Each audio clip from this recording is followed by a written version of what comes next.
अस्सलाम वालेकुम, मैं हूं अलीशान विरिया। उम्मीद है कि आप सब खैरियत से होंगे।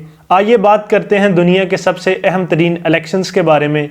यूएस के प्रेसिडेंशियल इलेक्शंस, जिसमें नवंबर के पहले ट्यूसडे को दो में से किसी एक कैंडिडेट को चुनकर अगले 4 साल के लिए अमेरिका का सदर बना दिया जाता। अगरचे अमेरिका का तर्ज हुकूमत बाकी बहुत से ममालिक की तरह जमहूरी ही है, मगर यहाँ पे इलेक्शंस का प्रोसेस बाकी डेमोक्रेटिक स्टेट्स की निस्बत मुनफरद, दिलचस्प और बहुत कम्प्लेक्स है। Indirect voting, primaries and caucuses, electoral college, delegates, electors, ये सारी टर्म्स इसको मजीद कंफ्यूजिंग और कंट्रोवर्शियल प्रोसेस बना देती हैं। चलें आज की इस वीडियो में सारे प्रोसीजर को समझने की कोशिश करते हैं। आपने कोई एक पार्ट भी मिस नहीं करना इसमें।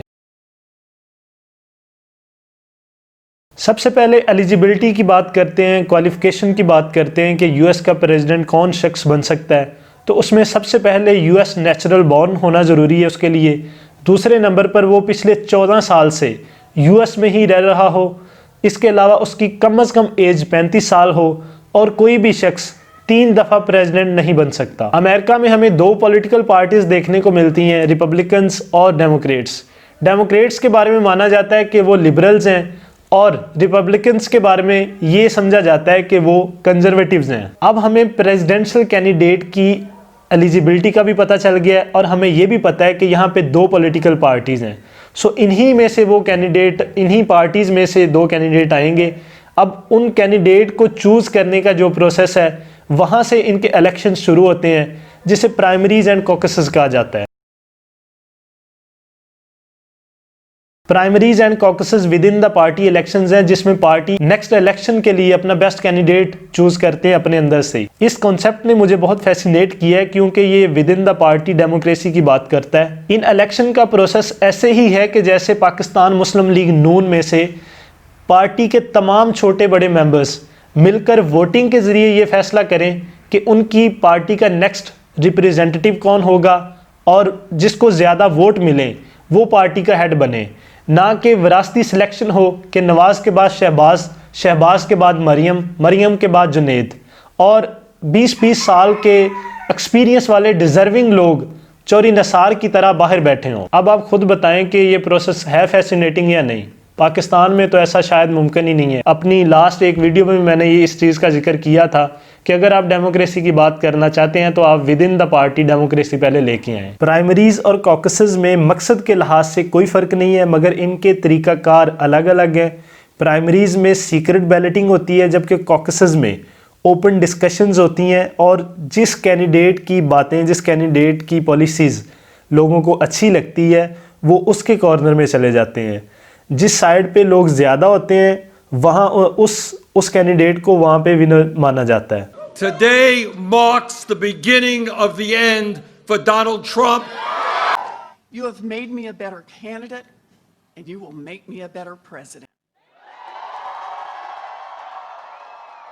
Indications are, from our indications, it's going to be close. We're going to walk out of here with our share of delegates. We don't know exactly what it is yet, but we feel good about where we are. And look, so it's on to New Hampshire. Primary elections में vote direct candidate को नहीं दिया जाता, बल्कि उसके behalf पे जो delegates होते हैं उनको वोट कास्ट किया जाता है, जो कि प्लेजेस कर चुके होते हैं कि वो नेशनल कन्वेंशन में उनके मनपसंद कैंडिडेट को वोट करेंगे। दोनों पार्टीज़ में डेलीगेट्स की तादाद अलग अलग होती है, मगर दोनों में प्रेसिडेंशियल कैंडिडेट बनने के लिए आपको 50% डेलीगेट्स की सपोर्ट चाहिए होती है। अगर 2020 के इलेक्शंस की बात करें तो यहाँ पे जो बाइडन और बर्नी सैंडर 2 पावरफुल कैंडिडेट्स थे, जिसमें जो बाइडन ने 3,979 डेलीगेट्स में से 2,144 डेलीगेट्स की सपोर्ट के साथ ये इलेक्शन जीता और वो डेमोक्रेटिक पार्टी के नए प्रेसिडेंशियल कैंडिडेट चुने गए। और दूसरी तरफ अगर देखें रिपब्लिकन्स में, तो वहाँ पे डोनाल्ड ट्रंप ने दोबारा सबसे ज़्यादा सपोर्ट पाई और दोबारा फिर से वही प्रेसिडेंशियल कैंडिडेट चुने गए।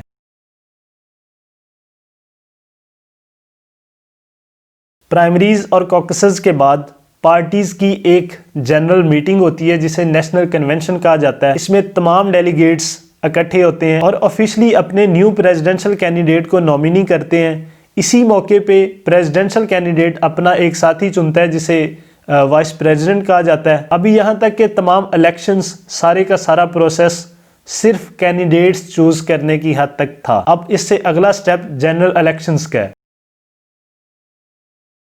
जनरल इलेक्शंस में दोनों कैंडिडेट्स भरपूर तरीके से कैंपेन में हिस्सा लेते हैं। स्टेट टू स्टेट जाके वहां पे डिबेट्स किए जाते हैं, बड़ी कंस्ट्रक्टिव किस्म के डिबेट्स होते हैं। उसमें एक दूसरे की पॉलिसीज पे क्रिटिसिज्म किया जाता है। He's talking about destroying your Medicare.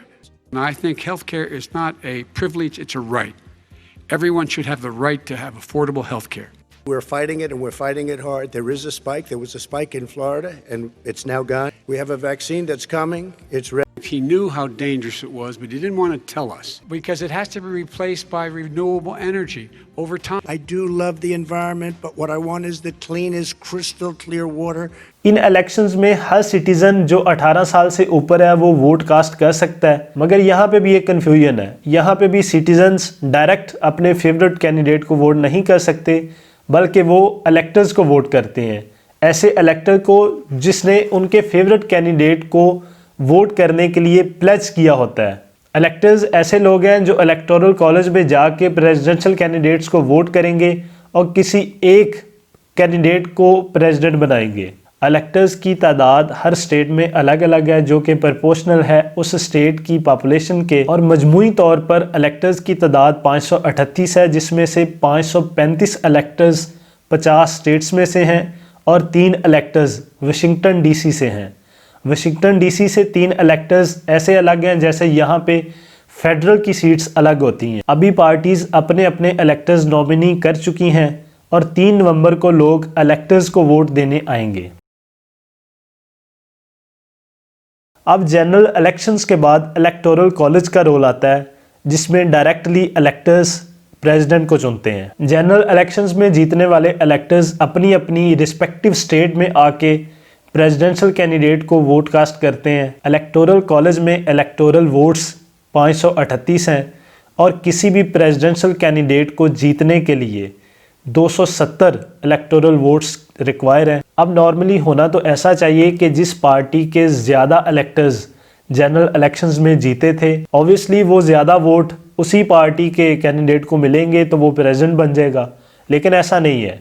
यहाँ पे हर स्टेट के अपने अपने रूल्स हैं। कई स्टेट्स में तो ऐसा ही है कि जितने उस स्टेट से उस पार्टी के इलेक्टर्स जीते हैं उतने इलेक्टर्स के उतने इलेक्टोरल वोट उसे मिल जाते हैं। मगर कई स्टेट्स में एक नई चीज़ देखने को मिलती है, विनर टेक्स ऑल। अगर कैलिफोर्निया जहाँ पे 55 इलेक्टोरल वोट्स हैं वहाँ पे विनर टेक्स ऑल का रूल अप्लाई करें, तो अगर एक पार्टी 55 में से 30 वोट्स ले जाती है तो इसका मतलब है कि वो टोटल 55 वोट्स उसी के हैं। लास्ट टाइम टेक्सास में इसी तरह रिपब्लिकन जीती थी। सो यहाँ पर सिर्फ इलेक्टर्स जीतने की जंग नहीं है, बल्कि पूरी की पूरी स्टेट्स को जीतना पड़ेगा, वरना ऐसा भी हो सकता है कि जनरल इलेक्शंस में तो आप ज़्यादा इलेक्टर्स जीत जाए, ज़्यादा वोट्स पा लें, मगर विनर टेक्स ऑल रूल के तहत आप प्रेसिडेंशियल इलेक्शन हार जाए, मींस कि आप इलेक्टोरल कॉलेज में हार जाए। लास्ट टाइम डेमोक्रेट्स के साथ भी ऐसा ही हुआ था। वैसे तो हिलरी क्लिंटन के वोट्स डोनाल्ड ट्रंप से ज़्यादा थे, मगर ट्रंप ने उनसे ज़्यादा स्टेट्स जीती और वो प्रेसिडेंट बने।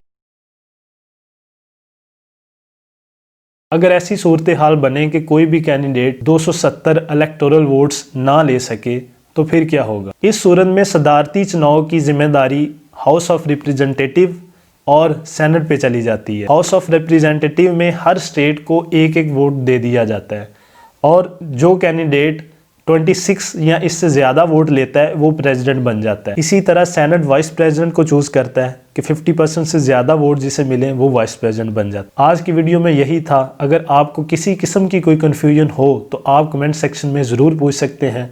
खुदा हाफिज़।